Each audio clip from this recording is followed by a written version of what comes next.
CNN news కి స్వాగతం. ముందుగా బులెటిన్ లో హెడ్లైన్స్. హుస్నాబాద్ లో హమాలీ సంఘం భవన నిర్మాణానికి శంకుస్థాపన చేసిన మంత్రి పొన్నం ప్రభాకర్ గౌడ్. శాస్త్రోక్తంగా శ్రీకాళహస్తేశ్వరి అభిషేకం. స్వామివారి సేవలో తరించిన భక్తులు. ప్రయాణికులతో రద్దీగా మారిన సికింద్రాబాద్ రైల్వే స్టేషన్. సాధారణ ప్రయాణికులకు తప్పని కష్టాలు. చంద్రబాబుకు హిందువులంటే గౌరవం లేదు. తిరుమల ఘటనపై బాధ్యులను ముఖ్యమంత్రి కాపాడుతున్నారన్న మాజీ మంత్రి ఆర్కే రోజా. హుస్నాబాద్ మున్సిపాలిటీలోని 16వ వార్డులో 35 లక్షలతో మున్సిపల్ కాంప్లెక్స్ వద్ద హమాలీ సంఘం నిర్మాణానికి శంకుస్థాపన చేశారు మంత్రి పొన్నం ప్రభాకర్ గౌడ్. ఈ సందర్భంగా మంత్రి మాట్లాడుతూ 35 లక్షలతో హమాలీ భవన్ శంకుస్థాపన చేసుకున్నాం. అలాగే దీనిని ఇంకా అభివృద్ధి చేసే పూర్తి బాధ్యత నేను తీసుకుంటానని హామీ ఇచ్చారు పొన్నం ప్రభాకర్. హమాలీలు ఆరోగ్యంపై శ్రద్ధ తీసుకోవాలని, మున్సిపల్ కమిషనర్ అందరికీ హెల్త్ చెకప్ చేపించాలని, ఏ మందులు అవసరమున్నా ఫ్రీగా ఇప్పిస్తా అన్నారు. మీ పిల్లలను మంచిగా చదివించండి, అప్పుడే భవిష్యత్తు బాగుంటుందని తెలిపారు. సంక్రాంతి శుభాకాంక్షలు. సకినాలు చేసి ఉంటారు అందరు. ఇప్పటికే ఈ రోజు ఇప్పుడు 35 లక్షలకు మనం ఫౌండేషన్ వేసుకున్నాం. నేను ఇప్పుడే చెప్తా ఉన్నా, మళ్ళా మేము కంటే హామీ ఇస్తా ఉన్నా. ఇది స్లాబ్ పోసుకొని దానికి దీనికి మళ్ళా పైన మొత్తం దానికి దీనికి కలిపి స్లాబ్ పోసుకునే విధంగా నేను డబ్బులు ఇస్తా. స్లాబ్ కింద ఫ్లోరింగ్, ఇది ఓపెన్ హాల్ ఉంచుకోండి. పైకి మెట్లు ఇట్లనే ఉంటాయి, ఇంకా తీసుకుంటారా మీరు నిర్ణయం చేసుకొని నది వాస్తు ప్రకారంగా మళ్ళీ అది ఇది కలిపి పైన కూడా మళ్ళీ మీకు శాంక్షన్ చేసే విధానం అది. మీరందరూ నేను అయ్యో అన్న హైదరాబాద్ ఇన్ఛార్జ్ మంత్రి ఇవన్నీ రేపు పొద్దున ఏమిటంటే మళ్ళీ తప్పైతే ఎవరో ఒకరు విమర్శ చేయడానికి వస్తుంది. హైదరాబాద్ ఇన్ఛార్జ్ మంత్రి ఉన్నా, 2 శాఖలకు మంత్రి ఉన్నా, ఇంకెన్ని రాజకీయంగా కాంగ్రెస్ పార్టీ క్రియాశీల కార్యకర్త గాంధీ భవన్ పని ఉన్నా హుస్నాబాద్కు అత్యంత ప్రాధాన్యత. నేను చెప్పిన అప్పుడు రండి, నిన్న లేకున్నా నా దగ్గర క్యాంప్ హౌస్ కి ఛాయ్ అయిపోమన్నా. మీరు ఎవరైనా వస్తే ఛాయ్ అయిపోయి చెప్పుర్రి, ఆ సంగతి చూస్తాం. కానీ నేను కూడా మీరు కనబడితే బాగున్నారా అని ఆగుతున్నా, మాట్లాడతా. ఎన్ని పనులున్నా మీకు ఎప్పుడు కూడా ఎక్కువ కూడా నన్ను కలవాలనుకొని కలవడంలో వాళ్ళని ఉంటే మొత్తం నియోజకవర్గంలో ఇక వాళ్ళు రాక వాళ్ళు వచ్చిన టైం నేను ఉండకపోతే నా దగ్గర ఇంటర్వ్యూలు లేవు, ఎవరో టైం తీసుకొని ఆపేసే టైం లేదు.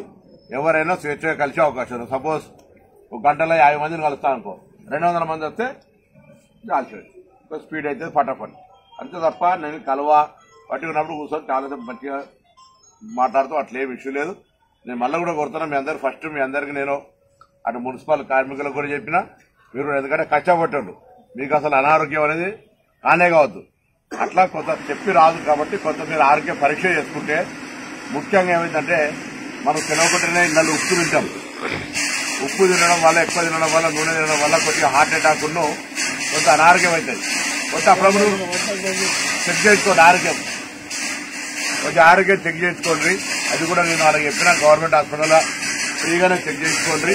చేసుకుంటే అది మళ్ళీ ఎప్పుడైనా వింటారు. దయచేసి నేను సారన్నకు చెప్తున్నా, రాజమౌళికి చెప్తున్నా, సారన్నకు రాజమౌళికి ఇద్దరికి చెప్తున్నా, మీ అందరినీ కూడా ఆరోగ్యం చెక్ చేయించండి. నేను మున్సిపల్ కమిషనర్ గారు కూడా చెప్పినా, కంపల్సరీగా మున్సిపల్ ఎంప్లాయీస్ కూడా ఆరోగ్యం ఫ్రీగా చెక్ చేయించండి. మీ అందరికీ ఆయన గోళీలు గిల్లు అవసరం అయితే కూడా ఫ్రీగా ఇప్పిస్తాం. ఆరోగ్యం ఉంటేనే పని చేయగలుగుతారు. మీరు మీకు ఇబ్బంది అయితే ఇల్లు కుటుంబానికి సంబంధించి ఇబ్బంది అవుతుంది. ప్లస్ రెండో పని చెప్పారు. ఏం పని చెప్పారు చెప్పండి. మీ అందరు ఫస్ట్ రోజు నుంచి ఒక పని చెప్తారు. ఏం పని? ఎవరన్నా ఆలోచన ఉంటే చెప్పారు. కూడా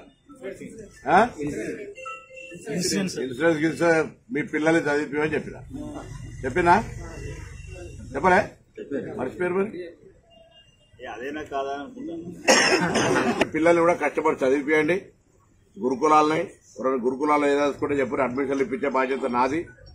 ఎక్కడైనా రాష్ట్రంలో ఎక్కడంటే అక్కడ పోయి చదువుకోవచ్చు. దూరం ఉండి మంచిగా దూరం ఉన్నారని ఏం కాదు. గురుకులాల్లో 40% మెస్ ఛార్జీలు పెంచడం, పిల్లలు చదువుకోవచ్చు. కాబట్టి దయచేసి మీ అందరికి మరొక్కసారి ఈ తొందరగా పని చురు చేసేది. ఎవరు తీసుకున్నారు కాంట్రాక్ట్ అన్న దాని కూర్చోమని ఎస్టిమేషన్ చెప్పి దాన్ని కూడా ఫటాఫట్ చేసేస్తారు. లాభం ఎంత అవుతుంది రేపు ప్రయత్నం చేసి హ్యాపీ సంక్రాంతి. శ్రీకాళహస్తి ఆలయంలో శనీశ్వర ఆలయంలో శాస్త్రయుక్తంగా అభిషేకం నిర్వహించారు. శ్రీకాళహస్తీశ్వర ఆలయంలో ధనుర్మాసం పురస్కరించుకొని శనీశ్వరునికి విశేష అభిషేక సేవలు చేపట్టారు. వివిధ ప్రాంతాల నుంచి వచ్చిన భక్తులు శనీశ్వరుని అనుగ్రహం కోసం శనీశ్వరుని నుండి విముక్తి కోసం పూజలు జరిపారు. ప్రయాణికులతో రద్దీగా మారిన సికింద్రాబాద్ రైల్వే స్టేషన్ ప్రయాణికులతో కిటకిటలాడుతుంది. సంక్రాంతి పండుగ సందర్భంగా తమ సొంత ఊర్లకు బయలుదేరారు ప్రయాణికులు. రైల్ ఫుట్బోర్డుపై వేలాడుతూ ప్రమాదకరంగా ప్రయాణం చేస్తున్నారు ప్రయాణికులు. ప్రయాణికులకు ఇబ్బందులు కలగకుండా రైల్వే పోలీసులు పర్యవేక్షిస్తున్నారు.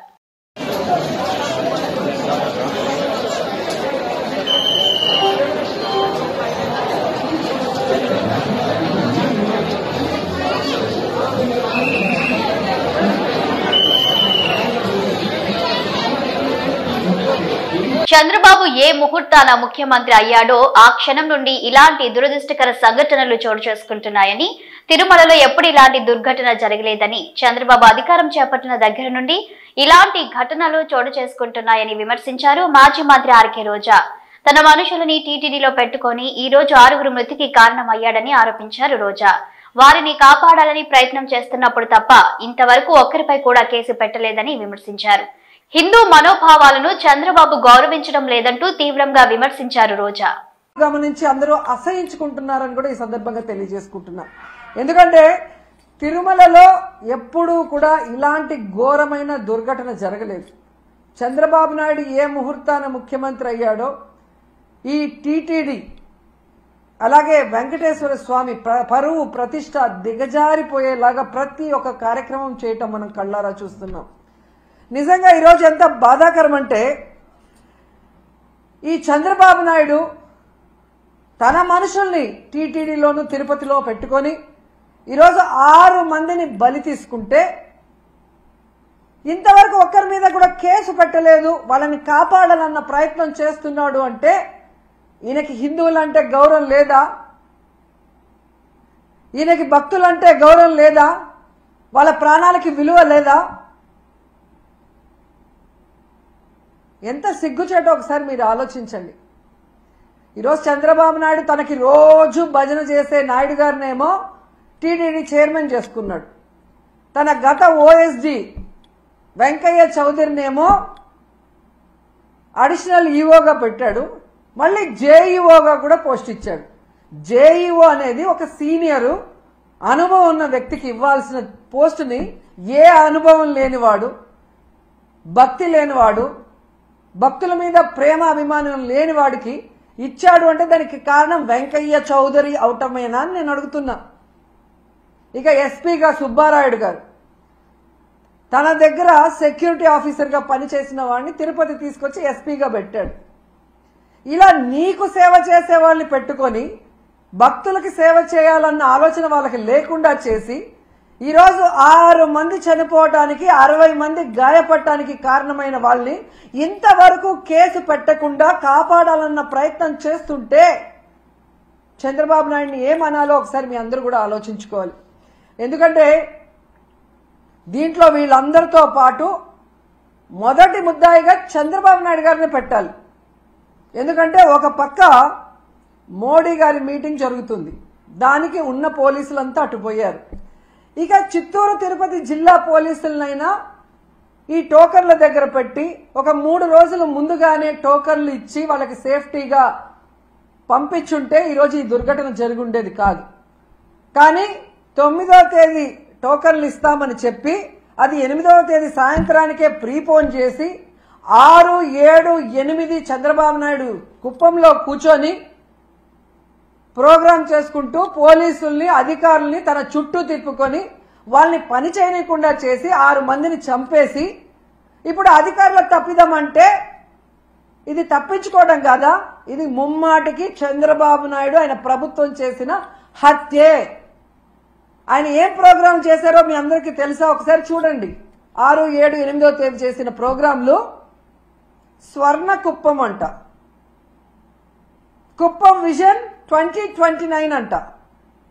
30 ఏళ్లకు పైగా కుప్పానికి ఎమ్మెల్యేగా ఉన్నావు, మూడు సార్లు ఆల్రెడీ ముఖ్యమంత్రిగా చేశావు. అప్పుడు చేయలేని స్వర్ణ కుప్పం ఇప్పుడు చేస్తానని ఇలాంటి ఒక క్రూషియల్ టైంలో పెట్టి నీ సెల్ఫ్ డబ్బా నీ భజన నువ్వు చేసుకోవడానికి 6 మందిని చంపేసి 60 మందిని గాయాల పాలు చేసి మళ్ళీ కళ్ళబొల్లి మాటలు ఎంతవరకు మాట్లాడటం సమంజసం? పిఠాపురం నియోజకవర్గం కుమరపురంలో మినీ గోకులాన్ని ప్రారంభించారు రాష్ట్ర ఉప ముఖ్యమంత్రి పంచాయతీరాజ్ గ్రామీణాభివృద్ధి శాఖల మంత్రి పవన్ కళ్యాణ్. శ్రీకృష్ణుడి ఆలయం వద్ద నిర్మించిన ఈ గోకులాన్ని ప్రారంభించి రైతు శ్రీ యాదవ్ నాగేశ్వరరావుకి అందజేశారు. మహాత్మా గాంధీ జాతీయ గ్రామీణ ఉపాధి హామీ నిధులతో 1.85 లక్షల వ్యయంతో దీన్ని నిర్మించారు. మినీ గోకులాన్ని ప్రారంభించి 4 గోవులను రైతుకి అందజేశారు. కరీంనగర్ పార్లమెంటు పరిధిలోని పలు రైల్వే ప్రాజెక్టుల పనులను పర్యవేక్షించడం జరిగిందని అన్నారు కరీంనగర్ ఎంపీ కేంద్ర మంత్రి బండి సంజయ్. కరీంనగర్ ఆర్ఓబీ, ఉప్పల్ ఆర్ఓబీలతో పాటు ఇతర రైల్వే పనుల పురోగతిని సమీక్షించడం జరిగిందన్నారు. కరీంనగర్ ఆర్ఓబీ పనులు పూర్తిగా కేంద్ర ప్రభుత్వ నిధులతో 154 కోట్ల రూపాయల వ్యయంతో జరుగుతున్నాయని, అలాగే రాష్ట్ర ప్రభుత్వం చేపట్టాల్సిన భూసేకరణ పనులు ఆలస్యం అవుతుండటంతో ఈ పనుల్లో జాప్యం జరుగుతుందన్నారు. త్వరగా ఈ పనులు పూర్తి చేయాలని, అలాగే ఉప్పల్ ఆర్ఓబీని 3 నెలల్లో అందుబాటులోకి తేవాలని అధికారులకు సూచించడం జరిగిందని తెలిపారు బండి సంజయ్. కరీంనగర్ ఆర్ఓబీ మొదట రాష్ట్ర ప్రభుత్వానికి యొక్క వాటా 80 కోట్లు, కేంద్ర ప్రభుత్వం వాటా 20 కోట్ల రూపాయలతోని ఈ కరీంనగర్ తీగలపల్లి ఆర్ఓబీ నిర్మాణాన్ని ప్రారంభించినాం. చాలా మంది ప్రజలు ఇబ్బంది పడుతున్నారు. ఆర్ఓబీ లేకపోవడం వలన రైలు గేట్ పట్టపడాల ఇబ్బంది వస్తుందని చెప్పి బాధను గుర్తించిన తర్వాత కేంద్ర ప్రభుత్వం స్పందించి ఆర్ఓబీకి ఆమోదం తెలిపింది.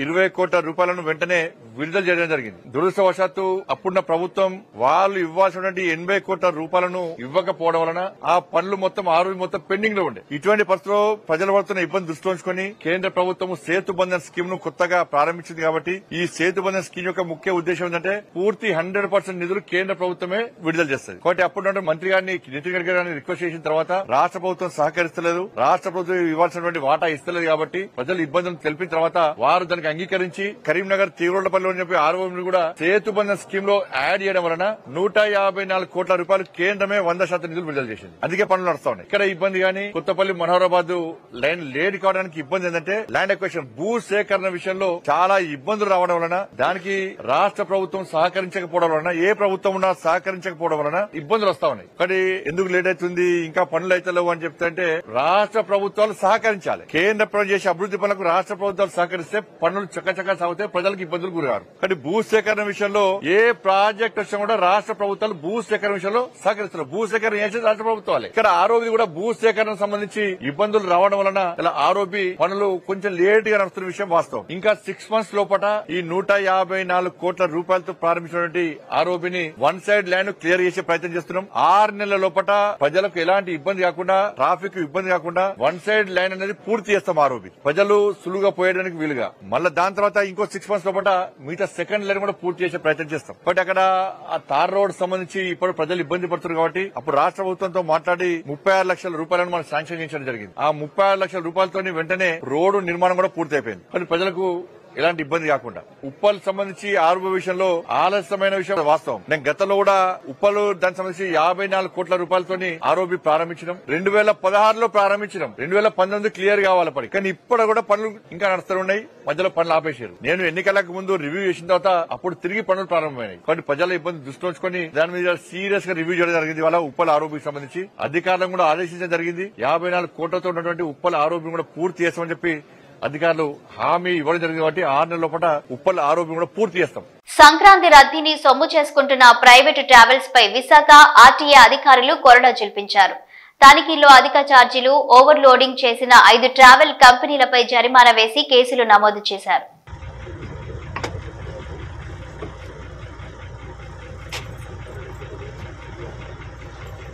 సంతానం లేని మహిళలను గర్భవతులను చేయండి, 13 లక్షలు అందుకోండి. ఈ ప్రకటన చూసి ఇదేదో బాగుందని వెళ్లిన వారు నిలువునా మోసపోయారు. బీహార్లోని నవాడా జిల్లాలో బయటపడిన ఈ స్కామ్ కలకలం రేపింది. All India pregnant job service, play boy service పేరిట ముఠా ఒకటి ఫేస్బుక్ లో ప్రకటనలు ఇచ్చింది. సంతానానికి నోచుకొని మహిళలను గర్భవతులను చేస్తే 13 లక్షలు పొందవచ్చని ఊరించింది. అంతేకాదు గర్భవతులను చేయడంలో విఫలమైన 5 లక్షల రూపాయల వరకు పొందవచ్చని పేర్కొంది. అంతే, ఈ ప్రకటన చూసిన వారు ఇదేదో బాగుందని పోలోమంటూ ఆ సంస్థను ఆశ్రయించారు. అలా వచ్చిన వారి నుంచి పాన్ కార్డ్, ఆధార్ కార్డుతో పాటు ఇతర వివరాలను నిందితులు సేకరించారు. రిజిస్ట్రేషన్ ఫీజు కింద 799 రూపాయల చొప్పున వసూలు చేశారు. అనంతరం రిజిస్ట్రేషన్, హోటల్ గదుల బుకింగ్స్ పేరిట డబ్బులు వసూలు చేశారు. అలాగే సెక్యూరిటీ డిపాజిట్ కింద 20,000 వరకు వసూలు చేశారు. డబ్బులు ఇచ్చేందుకు బాధితులు నిరాకరిస్తే బ్లాక్మెయిల్ చేసేవారు. ఇలా బాధితుల నుంచి పెద్ద మొత్తంలో వసూలు చేశారు. ఈ ముఠా వ్యవహారంపై అనుమానంతో కొందరు ఫిర్యాదు చేయడంతో కేసు నమోదు చేసుకున్న పోలీసులు రంగంలోకి దిగారు. నిందితులు ప్రిన్స్ రాజ్, బోలా కుమార్, రాహుల్ కుమార్ సహా 8 మందిని అరెస్టు చేశారు. వారి నుంచి 6 మొబైల్ ఫోన్లు స్వాధీనం చేసుకున్నారు. వాటిలో కస్టమర్ల ఫోటోలు, WhatsApp chatting, audio recording, bank లావాదేవీలను గుర్తించారు. ప్రస్తుతం పోలీసులు ఈ కేసును లోతుగా దర్యాప్తు చేస్తున్నారు. మచిలీపట్నం ప్రభుత్వ ఆసుపత్రిలో ఏర్పాటు చేసిన నూతన వైద్య పరికరాలు, ultrasound scanning room, CRM arthroscope room ని ప్రారంభించారు మంత్రి కొల్లు రవీంద్ర. అలాగే కొల్లు ఫౌండేషన్ ద్వారా స్ట్రెచర్స్ ని ఆసుపత్రికి అందించి పేదలకు మెరుగైన వైద్యం అందించాలని వ్యాధులకు సూచించారు మంత్రి. హిందూపురం పట్టణంలోని ఎన్టీఆర్ సర్కిల్ నుండి ఎంఆర్ఓ కార్యాలయం వరకు సిపిఐ ఆధ్వర్యంలో పేదలకు ఇంటి పట్టాలు మంజూరు చేయాలని కోరుతూ రాష్ట్ర సమితి పిలుపు మేరకు ర్యాలీ నిర్వహించారు. అనంతరం హిందూపూర్ తహసీల్దార్ కార్యాలయం ముందు ధర్నా చేపట్టడం జరిగింది. ఈ ధర్నా సందర్భంగా సిపిఐ హిందూపురం తాలూకా కార్యదర్శి కనిశెట్టిపల్లి వినోద్ కుమార్ మాట్లాడుతూ పేదలకు గ్రామీణ ప్రాంతాల్లో 3 సెంట్లు, పట్టణాల్లో 2 సెంట్లు స్థలాలు కేటాయించి ప్రభుత్వమే 5 లక్షల రూపాయలు ఇంటి నిర్మాణానికి అందించాలని విజ్ఞప్తి చేశారు. అనంతరం సీనియర్ అసిస్టెంట్ ఈశ్వరయ్యకు వినతి పత్రం అందించడం జరిగింది.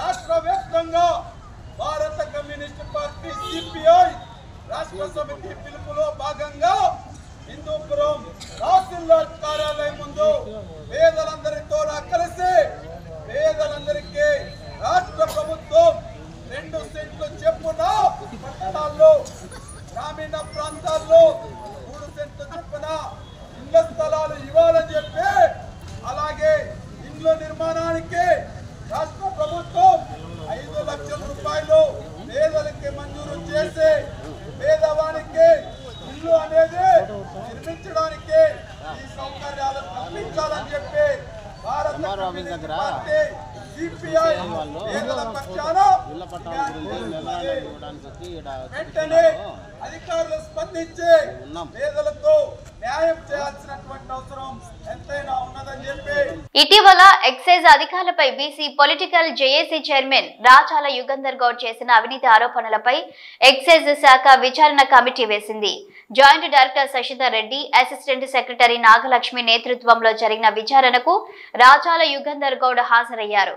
హైదరాబాద్ నాంపల్లిలోని ఆబ్కారీ శాఖ కార్యాలయంలో కమిటీ ముందు విచారణకు హాజరైన అనంతరం రాచాల మాట్లాడుతూ ఎక్సైజ్ కార్యాలయంలో office superintendent Syed Omar Ali, Wanaparthy excise superintendent గా పనిచేసిన ప్రభు వినయ్లపై తాను చేసిన ఫిర్యాదులపై విచారణ జరిగినట్లు తెలిపారు. తాము చేసిన ఫిర్యాదులపై ఆధారాలతో సహా కమిటీకి అందజేసినట్లు వివరించారు.